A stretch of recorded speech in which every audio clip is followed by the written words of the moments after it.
Jumat tanggal 18 September tahun 2020, KPU Kota Balikpapan melakukan pleno penyerahan hasil verifikasi dokumen bakal pasangan calon wali kota dan wakil wali kota Balikpapan tahun 2020. Hasil verifikasi dokumen tersebut diserahkan kepada tim bakal pasangan calon untuk segera diperbaiki dan paling lambat pada tanggal 20 September tahun 2020 harus segera diserahkan ke KPU. Oleh karena itu, kita hati-hati saja dalam berbagai hal, jangan sampai nanti ada implikasi-implikasi hukum yang timbul akibat dari kegiatan kita. Mungkin sekedar sharing saja Bapak Ibu ya. Ini belum ada teman-teman media juga. Kami barusan pulang dari Makassar, itu kami diceritakan hubungan yang timbul antara penyelenggara dengan peserta itu jelas sudah jatuh itu di KPU. Ini di Makassar itu ada dua pasangan calon, satu lewat perorangan, satu lewat diusung partai politik. Ya, partai politik ini dominan memang. Oke, terima kasih teman-teman media yang setia menemani kami. Hari ini kami melakukan pleno penyerahan hasil verifikasi penelitian administrasi. Nah, kami serahkan kepada tim bakal pasangan calon untuk segera diperbaiki dan paling lambat tanggal 20 harus segera diserahkan. Apa yang harus diperbaiki? Yang pertama adalah format B1, BB1 dan BB2 itu formatnya ada salah yang tidak sesuai dengan PKPU. Yang berikutnya adalah NPWP Pak Rahmat. NPWP beliau atas namanya Rahmat begitu saja. Harusnya Rahmat Masud sesuai dengan KTP. Itu juga harus segera diperbaiki. Itu yang pertama. Yang kedua, kami telah menerima hasil pemeriksaan kesehatan dari rumah sakit.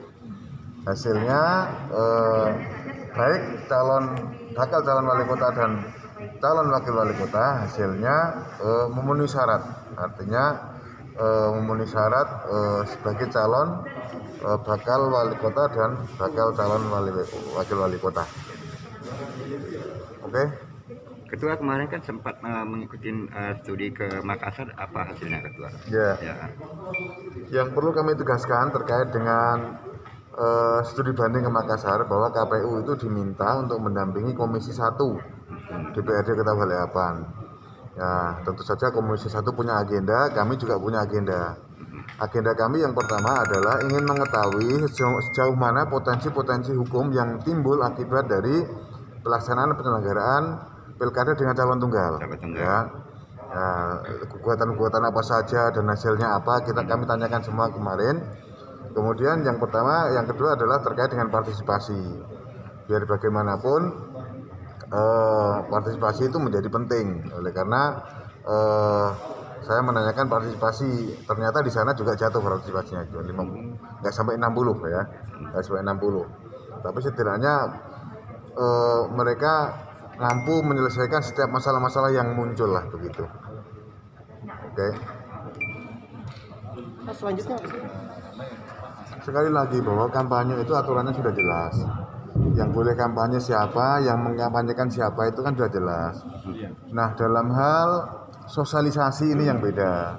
Kalau sosialisasi ini boleh, siapa saja boleh, sepanjang tidak ada aturan-aturan yang dilanggar. Itu aturan dilanggar itu apa sih? Yang fitnah, menyerempet sara, kemudian ya mendiskreditkan. Nah, itu yang nggak boleh. Ya. Untuk logo sendiri Ketua, logo KPU kan ada kan dipermasalahkan juga di sebenarnya gini, logo KPU yang dipakai dalam rangka mengajak orang mencoblos kotak kosong itu tidak diperkenankan, kecuali memang di situ itu contoh surat suara atau apa sih istilahnya itu? Spesimen. Yes. Kalau spesimen surat suara itu memang pada saatnya nanti juga bakal pasangan calon juga menampilkan itu gitu loh. Tapi jangan sekarang. Jangan sekarang, nanti pada saat kampanye lah. Itu. Ya sekarang ya kita minta semua bisa ya menahan diri gitu, tapi ya sulit juga ya. Kalau untuk bisa tidak memajang baliho apa segala ya. Tapi setidaknya tadi nanti pada masa kampanye senantiasa menjaga kondisivitas kota Balai-Apa. Siap. PKPU tentang kampanye kan masih draft. Nah, kami belum tahu nanti hasilnya. Yang jelas seluruh kampanye yang diatur di Undang-Undang 10 itu KPU tidak boleh menganulir. Misalnya rapat umum ada ya ada. Misalnya konser pawai budaya apa segala ya kalau ada di situ disebutkan harus ada. Nah yang dibolehkan KPU adalah mengatur teknisnya, membatasi itu yang dibolehkan. Ya. Tapi nanti detail tentang kampanye nanti tunggu Pak Sahrul nih. Nah kami takut salah menyampaikan nanti. Secara hukum berarti aturan masih bisa. Oh iya seluruh yang diatur di Undang-Undang 10 itu tidak boleh dianulir kecuali memang itu di judicial review.